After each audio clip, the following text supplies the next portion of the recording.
Hey everyone, welcome back to the next installment of Dub. Drink Up, Burn Down, Paul Horn, Steve Kwan, Chad Nirani. Today talking about Russia and Ukraine. We wanted to be topical, not that we're in support of what's going on, but to be topical, we are going to talk about it today, right? We feel like we need to. So, what's the drink? White Russian. White Russian. This is to the dude, our honorary guest who couldn't make it today. But to the dude. Hey Lebowski, if you don't know it, watch it, The Big Lebowski. And then what are we smoking? We're smoking Kristoffs today, just because it sounds like a Russian name. Polish name. Polish name, Russian name. Maybe it's a Ukrainian name. Eastern European, who knows? So talk about that cigar for a moment, Quan. Yeah, absolutely. So we have here Kristoff Ligero. It's a Maduro. It's really interesting because we never had a Brazilian wrapper, and this is a super, super oily exterior wrapper. I've heard nothing but good reviews about it. I've never had this one in particular. Me neither. But and they also came out with what I noticed, a new label. Yeah. Like, it's really like high-end looking. The stick cost was about $11 on catalog, but the California taxes and all, $15. I know it's ridiculous, but That's like a 35% tax out of nowhere. okay. What shit is that? It's more like California 15. sucks. It's more like 15. Jesus. Yeah. But it tacks on a lot, especially when you buy cigars in bulk. It's like, oh my gosh. Yeah. They'll give you free shipping because they feel bad of all the taxes that's being applied. It's kind of cool too because it's got this little like pigtail at the end. It's kind of like their trademark. I've been smoking Kristoffs for 12 years. I had a cigar shop I used to go to in Phoenix. Actually, the owner of Kristoff came in there, and so I've been smoking them for a long, long time. I haven't had this one, so I'm quite excited to try it. Yeah. Let's let that thing up, man. By the way, waiting for this one all week, planning out this episode. Yeah. What are you guys tasting? Yeah, it is very light, man. It is, right? Yeah, it just has a smooth draw, man. Smooth flavor. Mm-hmm. I did not get a medium to full body at all. I mean, maybe you as would we think, get like halfway through the stick, it might open up a little bit. But exactly. Well, you would think with a look like this, it's going to just sock you in the mouth, right? yeah, that's just all the dark appearance, man. That's the myth of cigars, right? You put a dark wrapper and everybody thinks it's a full body cigar. It's not coffee. It doesn't work like that. The dark roast doesn't have that much more roastiness. Come on. For sure. Yeah, no, this is very nice. Be interesting to see how when we get past the first third, where the flavors probably open up a little bit more. Okay, so let's get into this. Russia, Ukraine, guys. Russia, Ukraine. So, honestly, we're going to go in rotation, just sharing thoughts on what's going on. Honestly, what I'm most amazed of is that we're even talking about just world building, right? Like, Russia's literally trying to, like, rebuild the USSR, is what it looks like, right? Expanding their borders. Like, in this time of globalization, mostly open borders for most countries, right? We feel like it's a civilized world that we're not going to be worrying about this kind of stuff. Like maybe we're going to have war over technology or war over something stupid or people, but literally just trying to expand their borders, right? Same thing as China did, right? China like retook over Hong Kong. We all expect them to eventually try the same in Taiwan. Like, are we really still talking about world building and empire building in the 21st fucking century? Like it's crazy to me. It is crazy. And Chad, I'll tell you, the one thing that I'm surprised about is how long we've, as a nation, the great United States, has stepped out of this, not stepped in, I should say. And I mean, in my opinion, I feel, first of all, really bad about the Ukrainians. What they're going through is just inhumane. But Bombing civilian. oh my gosh, it's That's just crazy. incredibly, horrific.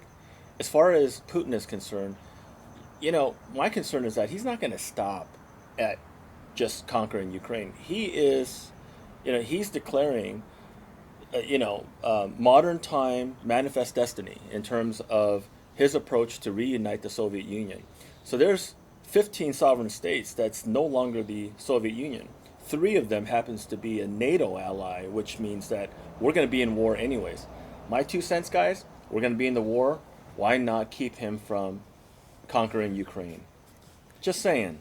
Kind of like the reason he doesn't want Ukraine to be part of NATO, right? Because that's the plug. He's begging NATO to not bring Ukraine in because the moment Ukraine's there, he can't go after Ukraine without guaranteed war with the entire West. It's the new Cold War almost, because I would fully expect us to have, just like we back in the Cold War, we had the lines of tanks on both sides, and armored guards on both sides. I expect to see the exact same thing going forward.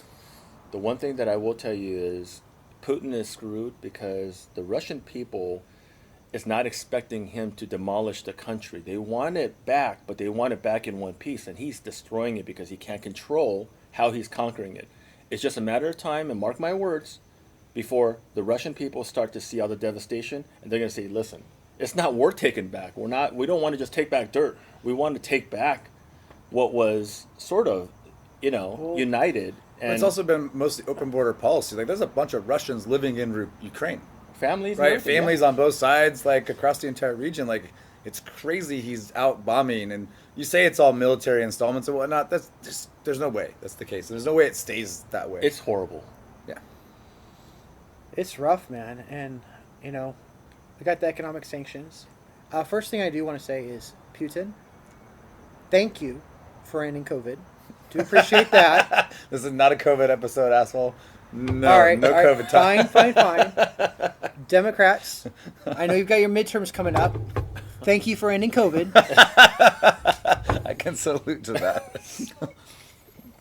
No, but what's interesting about these economic sanctions, if you look at them, they're not really going after Putin. And it's really interesting because I've seen some people predict that he may be the richest man in the world. Some people are predicting as high as $200 billion might be his net worth. But what they're going after are all his compadres, all his affiliates. What he's been doing since COVID has happened, his people that he's listening to has actually decreased. And so the people that he's listening to are his closest cronies, those that were in the KGB with him, that were mid-level officers that have gone really rich after being his crony, being his yes men. So what these sanctions are doing is they're going after the yes men and their money, freezing their money, which is going to create a lot of economic strife for them. So they will in turn put pressure hopefully on Putin.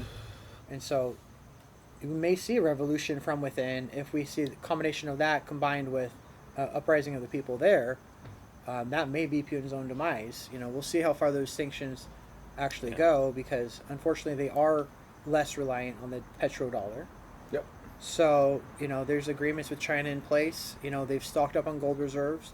They're moving into crypto, so they do have other avenues of maintaining some form of economic stuff. But unfortunately, we do get a lot of assets from them because they're large exporters of oil, right? They're the largest exporter of natural gas for Europe, so that's not going to hit us. But the oil, with them being the third largest oil producer, that's certainly going to spike up the price of oil this summer. So it's those already oil been. futures, That's going to be it's exciting. already spiking, yeah. I just went to the gas station. It's $6.59. I mean, like, oil was already going up in price. Unreal. Like, this is just going to exacerbate that. I mean, honestly, would you be surprised if we saw $200 a barrel or translation $8 at the pump here in California? No. That wouldn't surprise me this summer. No. Unless we open our reserves or do other things. So I'm just gonna walk. But it's Tired of interesting. driving anyways. I'm know, just gonna walk everywhere. Hopefully we get to still work from home. That's all I can say, man. I'm already driving almost nothing anyways, so. So those of us in the U.S., we may say that we're not being impacted by this, but economically we are, because we are going to see more inflation as a result of this with commodities. Things like potash is used in manure and other stuff like that. Mm-hmm. And we're already at 30-year high inflation, right? I mean, the most recent numbers from January are what, like 7.5%, headline, and 6% core inflation. Like, we're already seeing prices across the globe, and especially here in the United States, but even more so in places like Brazil. Like, you're seeing rampant inflation, and this is just going to boost all of that. Yep. So it'll be interesting to see how this plays out. Hopefully this is a short-term sort of war or invasion or whatever term you want to use. Hopefully this doesn't last long and this blows over, but kind of feels like it's reshaping how we're going to see the world, for the next 10, 15 years. I'm just having a tough time sitting by watching all this happen. Even the Klitschko brothers joined the fight. Did you hear about that? That was crazy. Did. Unbelievable. I did. I tell you. That's why we're drinking WhiteRussian. Come on, Russia. Give it up.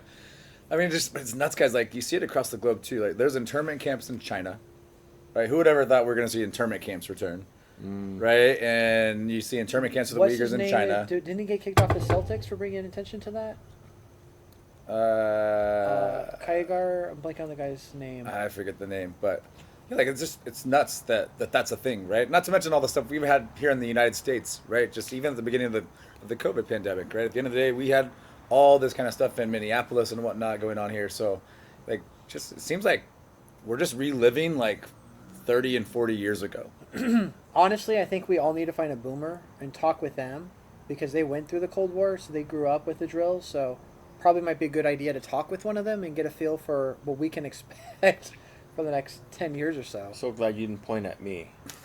I've really thought about it, Wow. but I So he's the one bringing it out to himself that he's the grandfather. Check that out. It was just a putting matter of time himself before on they blast. mentioned it. I set that up perfectly. Let you put yourself on blast. Yeah, it's nuts, guys. So what do you think about the cigar so far? Let's take a break from the big conversation. Yeah, I got to be honest. Right now, the flavor just opened up, and I'm just at the end of the foot third, and I'm starting to really taste the cigar. But it's not overwhelming, and it's not like, a very strong cigar in my opinion. Not yet, at least. It's really weird because I'm having a hard time picking up the flavors on the Retro Hill. So I'm like getting a little bit of leather, a little bit of chocolate, but like nothing is really coming out. So can you explain that for the viewers real quick? Yeah. So Maybe we use a lot of terms, but not everybody understands all those terms. yeah. So when I say Retro Hill, number one, you're never supposed to inhale cigar smoke, but there is a way of smoking a cigar where you take a small puff, you kind of hold it in your tongue in the back of your throat, kind of get the taste there, and then you actually breathe it out through your nose. And the idea there is as you're breathing it through your nose, that's going to pick up on a lot of the smells, which can help the senses kind of pick up on the different flavors. Yep. So when I say Retro Hill, that means I'm taking a small little puff and then I'm breathing it out through the nose and picking up those flavors through the nose. It's only through that way that I'm even getting the leather or the chocolate. I'm not really picking up on flavors just through a normal puff. So it's the idea that something like 60 or 70% of your sense of taste is actually because of the sense of smell. So like people that lose their sense of smell, food just doesn't taste as good anymore. And that's the reason. I'm almost thinking that we're also drinking an ultra sweet drink.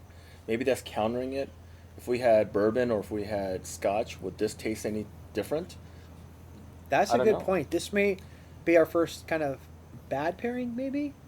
That's true. Maybe there's some truth to the... I've heard some people that smoke cigars in the past say really shouldn't have dairy or cream-based drinks with the cigar. Yeah, I've heard that too. Because it's layering your tongue. Yeah. And so there may be some truth to that. But I'm not sure about the bad pairing thing because I'm enjoying it. And for me, good pairing is if I enjoy it. Sure. But you're right, though. I'm having a tough time categorizing the taste and compartmentalizing some of the characteristics of a taste within a cigar that I normally get. So I'm wondering if the chocolate is being picked up a little bit more because of the Kahlua and the White I was Russian. thinking the same thing. So the cigar tastes sweet. Yeah. Because it does taste sweet. Yeah, so I wonder if the White Russian has something to do with that. But I highly recommend this cigar. It's great draw. I mean, now I'm at the body third and it's tasty for sure. Mm-hmm. But it's still very mild. Yeah, I In my know. opinion. So surprised Super at how mild. mild it is. Yep. This is probably the mildest one from them that I've had. Well, you guys ready to call it? Absolutely. I think so. Short, sweet, to the point. Guys, Russia and Ukraine, we don't support it. The idea here is topical. We know everybody's talking about it. We know it's all over the place. And at the end of the day, we want to be topical. Who doesn't want to drink a White Russian in the evening? And again, if you haven't watched The Big Lebowski, you didn't get Watch that it. reference, you got to watch it. Watch it. It's a cult classic. Absolutely must-watch movie from years ago. If you haven't seen it, watch it. Please post in our comments your thoughts on the movie. It's fantastic. And then I think I'm going to put that little golf video that you put at the end too. I'm going to put that as one of the bloopers today. We just want to know what you think this animal is. Like, it's like a 10-second clip. I can't tell if it's like It's white, a monkey. Is It's there- a monkey. This ain't a monkey, It's dude. not a monkey. So Maybe a white raccoon. Steve and I were out here having a cigar. Wasn't even white. Was it a week or two ago? Me and Steve were out. I think it was 2 weeks ago. We were Right out here here. having a cigar, watching some golf, and this animal runs by the TV screen. Steve's yelling at a monkey. I'm yelling at a squirrel. Watching it in hindsight, I think that we're both wrong. But I want Yeah. to know what you guys think it is. But We it have no also, idea, just man. so you know, okay, the clue is that golf tournament, whatever that animal was, is indigenous to Naples, Florida. That's all I can tell you. So, fair. squirrel, I doubt it. And they still haven't figured Monkey, out what I it is, doubt by it. the way. So we got Google search engines, still haven't figured out what this thing is. So somebody, please let us know. But with that, guys, let's call it a wrap. All right. Salud. Salud. Drink up, Drink up. burn Burn down. down. Down.